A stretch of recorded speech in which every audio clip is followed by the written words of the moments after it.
Assalamualaikum warahmatullahi wabarakatuh.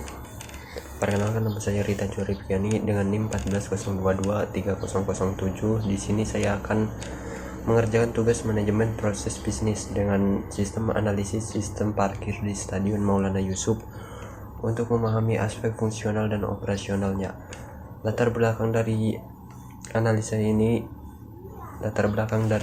Stadion Maulana analisa ini adalah Stadion Maulana Yusuf sebagai fasilitas olahraga terbesar di Kota Serang membutuhkan pengelolaan parkir yang efisien. Analisa ini bertujuan untuk memahami sistem parkir yang berlaku dan mengidentifikasi potensi perbaikan. Identifikasi masalah dan tujuan penelitian. Identifikasi masalah, pengelolaan parkir masih ada yang manual. 2. Keterlambatan dan antrian panjang. 3. Potensi keamanan dan kerusakan properti.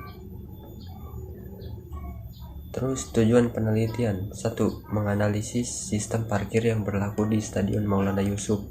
2. Mengidentifikasi kelebihan dan kekurangan sistem parkir saat ini. Lanjut, Stadion Maulana Yusuf terletak di Serang, Banten dengan spesifikasi sebagai berikut. 1.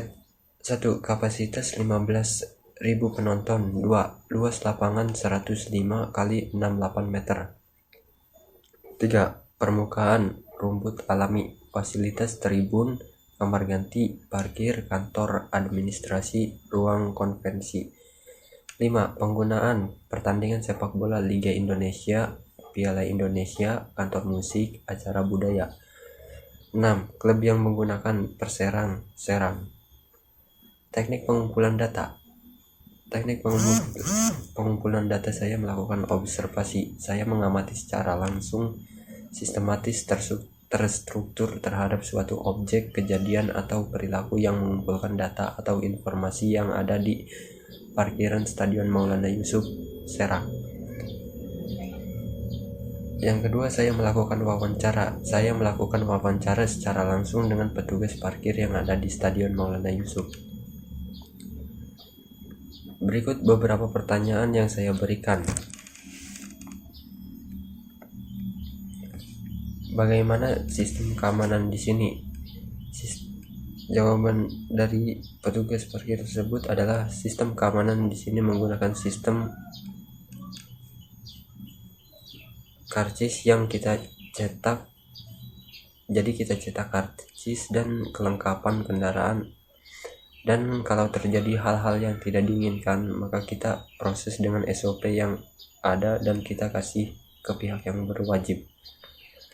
Lalu saya tanyakan, apakah sistem masuk parkir di sini sudah otomatis atau ada operator yang menjalankan? Untuk sistem parkir di sini sudah otomatis dan ada yang tersimpan saat mesin dinyalakan. Apakah ada perbedaan biaya antara jenis kendaraan yang melakukan parkir di sini? Ada. Untuk mobil biayanya itu 3.000 dan untuk motor 2.000. Apakah ada batas waktu saat parkir?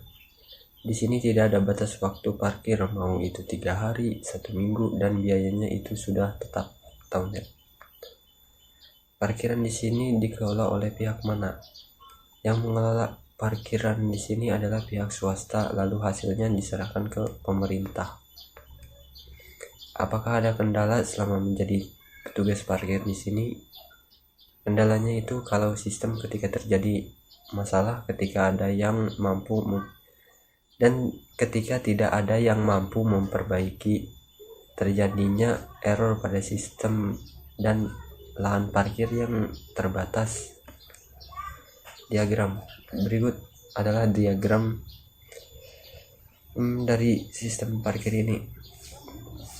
Pertama itu kita mulai kendaraan masuk melalui jalur masuk ke stadion untuk mengambil karcis dengan cara menekan tombol yang ada di loket.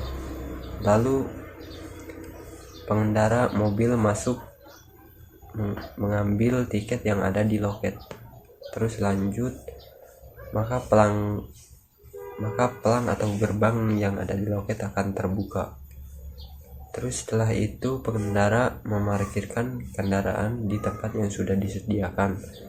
Ketika pengendara mau keluar atau sudah parkir, maka pengendara harus melewati loket keluar parkir atau jalan menuju keluar dari parkiran tersebut. Petugas parkir yang akan meminta tiket yang sudah diterima ketika memasuki loket masuk parkir. Petugas parkir akan men-scan tiket parkir yang diberikan dan menginput plat nomor kendaraan.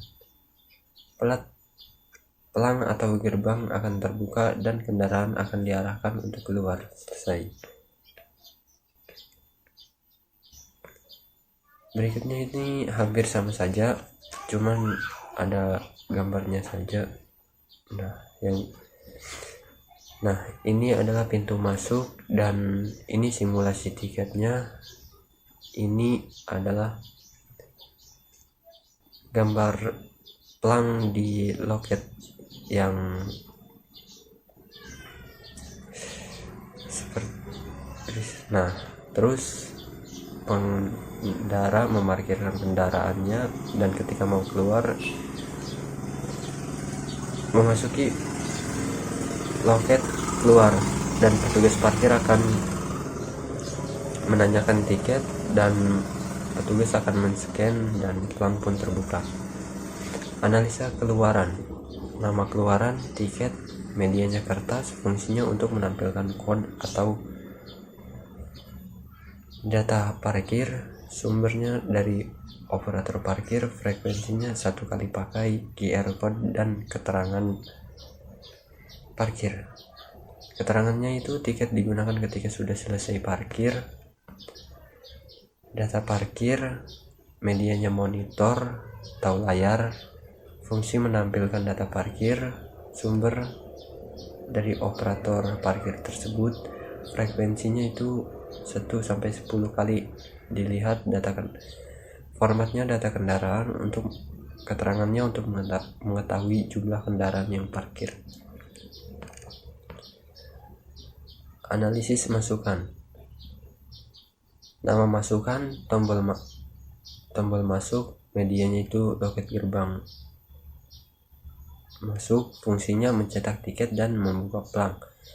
Sumbernya sama saja, frekuensinya 1 kali, formatnya itu tiket, keterangannya 1 kali menekan akan keluar 1 tiket dan pelang akan terbuka.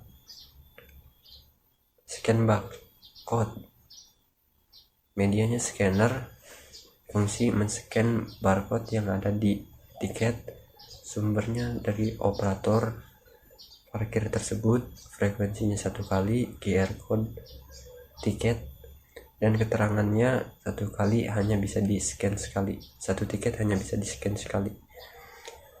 Dan disitu juga saya melihat record, merekam, dan medianya itu kamera, fungsinya merekam plat nomor kendaraan dan waktu masuk kendaraan.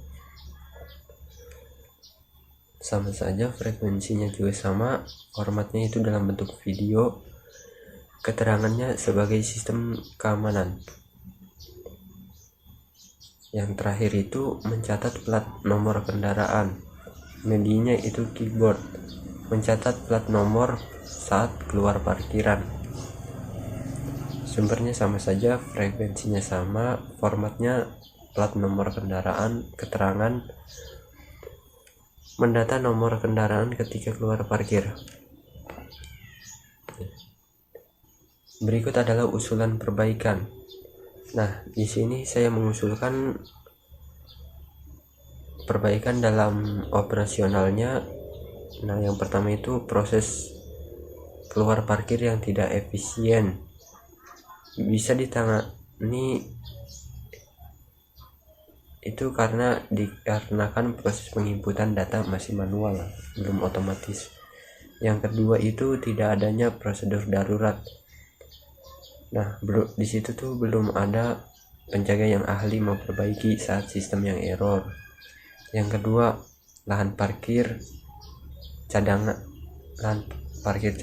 ketika parkiran full itu nggak ada. Yang kedua itu teknologi, kurangnya teknologi parkiran otomatis. Nah, mendata plat nomor secara otomatis dan disitu masih manual. Yang kedua, tidak adanya aplikasi parkir dan tidak ada layanan informasi parkir. Nah, tujuannya aplikasi ini untuk memudahkan akses informasi parkiran dan lain-lain. Nah, di situ juga belum ada pembayaran digital. Contohnya e-money atau m-banking gitu, nggak ada QRIS. Nah, kesimpulan saya, sistem parkir di sini sudah memiliki dasar yang baik, namun perlu meningkatkan di bidang teknologi dan operasional untuk meningkatkan efisiensi, keamanan, dan kenyamanan. Oke, berikut adalah lampiran-lampirannya. Cukup sekian dan terima kasih.